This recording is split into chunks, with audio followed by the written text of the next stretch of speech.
Today's reading is from Matthew chapter 2 and verses 3 to 5.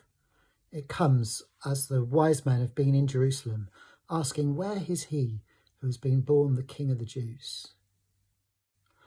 When King Herod heard this, he was disturbed, and all Jerusalem with him. When he had called together all the people's chief priests and teachers of the law, he asked them where the Messiah was to be born. "In Bethlehem, in Judea," they replied, "for this is what the prophet has written. But you, Bethlehem, in the land of Judah, are by no means least among the rulers of Judah. For out of you will come a ruler who will shepherd my people, Israel." God preordained, and Micah prophesied that Jesus would be born in Bethlehem. In Hebrew, Bethlehem means house of bread. I can't find out exactly why it was called that, but it seems a reasonable assumption to think that bread was made in that place, or at least the grain to make the bread was grown there. Bread, which is the everyday staple food, sustaining life for ordinary people. Jesus in John chapter 6 says that I am the bread of life. He declares that he's the living bread, that if you eat this bread, you'll live forever. He says also that the bread is his flesh, which he will give for the life of the world. Jesus, born in the house of bread, the living bread, who died on the cross, whose body was broken just as in communion we break that bread. The body that was resurrected to life, that we might have life. It all joins up.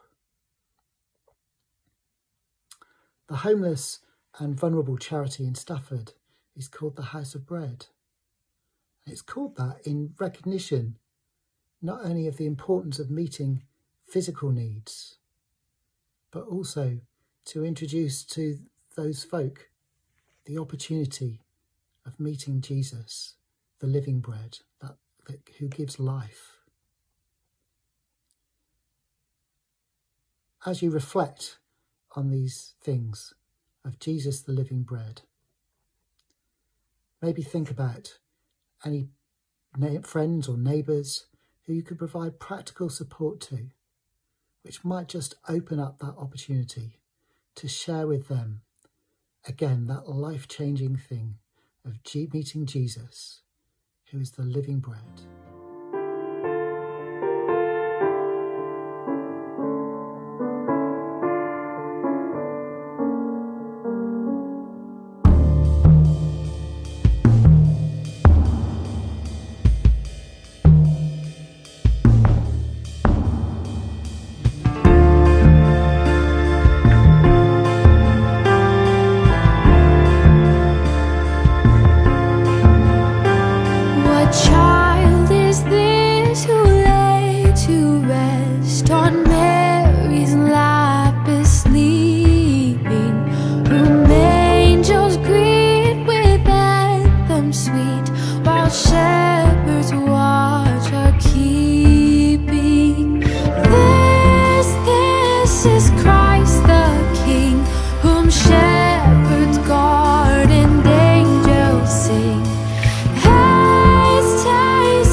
Where oxen